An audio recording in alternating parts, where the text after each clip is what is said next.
আসসালামু আলাইকুম। চতুর্থ শ্রেণীর গণিত পৃষ্ঠা ১৫-র ৫ নম্বরের যে অঙ্কটি দেওয়া আছে এটি নিয়ে অনেকেরই অনেক সমস্যা তৈরি হচ্ছে। আজকে সব সমস্যার সমাধান করে দেব। নিচে ৭টি কার্ড আছে, কার্ডগুলো দিয়ে ৭ অঙ্কের সংখ্যা তৈরি করি। এখানে ৭টি সংখ্যা দেওয়া আছে, যেমন ৫, ৮, ২, ৯, ০, ৬, ৩। এই ৭টি সংখ্যা দিয়ে বৃহত্তম সংখ্যা তৈরি করতে বলা হয়েছে, ক্ষুদ্রতম সংখ্যা, বৃহত্তম বিজোড় সংখ্যা এবং ক্ষুদ্রতম জোড় সংখ্যা। এখন এখানে প্রথমে আগে খেয়াল করব আমরা, এখানে যে ৭টি কার্ড দেওয়া আছে এখানে কিন্তু জোড় সংখ্যাও দেওয়া আছে, বিজোড় সংখ্যাও দেওয়া আছে। এখন প্রথমে আগে আমরা বৃহত্তম সংখ্যা নির্ণয় করব। বৃহত্তম বলতে আমরা কি বুঝি? বৃহত্তম বলতে বুঝি আমরা বড় থেকে ছোট করে সাজাবো, অর্থাৎ বড় সংখ্যা প্রথমে হবে। তাহলে বৃহত্তম সংখ্যা যদি আমরা তৈরি করি, এই কার্ডগুলোর প্রথমে আগে আমরা বড় সংখ্যাটি খেয়াল করব। তাহলে সব থেকে এর মধ্যে বড় সংখ্যা কিন্তু ৯। তাহলে ৯ সংখ্যাটি আগে লিখব। তারপরে যেটি বড় সংখ্যা ৮, এই ৮ লিখব। তারপরে বড় সংখ্যা খেয়াল করব কোনটা, এখানে আছে ৬। তারপরে বড় সংখ্যা দেওয়া আছে, এখানে আছে ৫।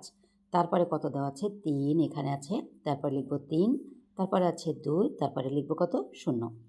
তাহলে এটা কিন্তু আমাদের বৃহত্তম সংখ্যা হয়ে গেছে। এইবার আমরা বের করব হচ্ছে ক্ষুদ্রতম সংখ্যা। ক্ষুদ্রতম বলতে কি বুঝি আমরা? ছোট থেকে বড়, অর্থাৎ যতগুলো সংখ্যা দেওয়া থাকবে, যদি ক্ষুদ্রতম সংখ্যা লিখতে বলে তো আমরা সব থেকে ছোট সংখ্যাটি আগে লিখব। যদি বলে ক্ষুদ্রতম সংখ্যা তৈরি করো, তাহলে ছোট থেকে বড় করে লিখব। এখন এই যে বৃহত্তম সংখ্যাটাই কিন্তু আমরা যখন বড় থেকে ছোট করেছি, এটাকে কিন্তু যদি আমরা প্রথম থেকে, অর্থাৎ এককের ঘর থেকে যদি সবগুলো লিখি, তাহলে কিন্তু আমাদের ক্ষুদ্রতম সংখ্যা তৈরি হয়ে যাবে। এখানে একটি সমস্যা আছে, এখানে দেওয়া আছে লাস্টে হচ্ছে ০, কিন্তু ০ সংখ্যাটি প্রথমে বসে না। এজন্য আমরা কি করব? ০র পরে যে ছোট সংখ্যাটি দেওয়া আছে সেই সংখ্যাটি আগে লিখে তারপরে ০ লিখব। তার মানে আমাদের প্রথম সংখ্যা হবে এখানে ২। তারপরে আমরা লিখব হচ্ছে ০, তারপরে লিখব হচ্ছে ৩, তারপরে ৫, তারপরে লিখব হচ্ছে ৬, তারপরে ৮, তারপরে ৯। এখন এখানে এবার বলা হয়েছে বৃহত্তম বিজোড় সংখ্যা। এই সংখ্যাটি নিয়েই কিন্তু অনেকের সমস্যা। বৃহত্তম বিজোড় সংখ্যা, বৃহত্তম বলতে কি বুঝি আমরা? বড় সংখ্যাটি বোঝাচ্ছে। তার মানে আমাদের প্রথমে কিন্তু সংখ্যাটি বৃহত্তম অর্থাৎ বড় হতে হবে, আবার সংখ্যাটি বিজোড়ও হতে হবে। এখন আমরা লক্ষ্য করি এই সংখ্যাটির মধ্যে কিন্তু জোড় সংখ্যা আছে। এই সংখ্যাটি কিন্তু বৃহত্তম দেওয়া আছে, কিন্তু কোন সংখ্যা? জোড় সংখ্যা। কারণ কি? ডানে যদি জোড় সংখ্যা যেটা এককের ঘরে দেওয়া থাকবে সেই সংখ্যা অনুযায়ী কিন্তু সংখ্যাটি জোড় বিজোড় নির্ণয় করা হয়। যেমন আমরা জোড় সংখ্যা হয় হচ্ছে ০, ২, ৪, ৬, ৮। যদি এই ৫টি সংখ্যা থাকে, ডানের ঘরে থাকে, তাহলে কিন্তু আমরা বুঝি যে এটা হচ্ছে জোড়। আর বিজোড় যদি থাকে তাহলে আমরা কি বুঝি? বিজোড় সংখ্যা হচ্ছে ১, ৩, ৫, ৭, ৯।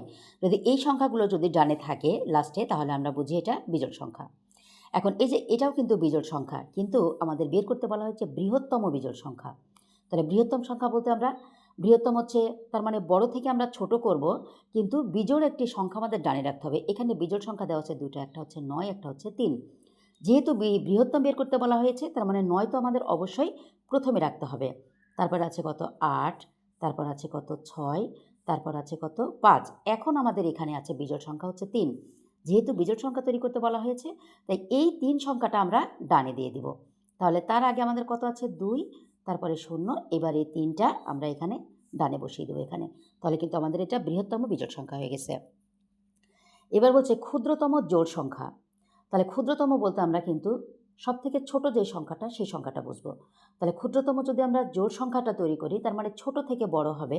তাহলে ছোট থেকে বড় কিন্তু এখানে যে সংখ্যাটি আমাদের দেওয়া আছে, শেষে আমাদের বিজোড় সংখ্যা দেওয়া আছে, কিন্তু শেষে যেহেতু জোড় সংখ্যা তৈরি করতে বলা হয়েছে, তাই জোড়টা আমাদের ডানে চলে যাবে আর এটা আমরা এপাশে নিয়ে আসবো।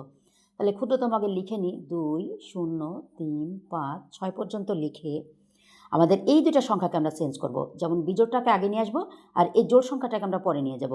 যেহেতু আমাদের ছোট থেকে বড় করতে বলা হয়েছে, তাই ৯টা আমরা আগে লিখে এই ৮টা আমরা ডানে দিয়ে দেব। তাহলে এটা ক্ষুদ্রতম জোড় সংখ্যা হয়ে গেছে।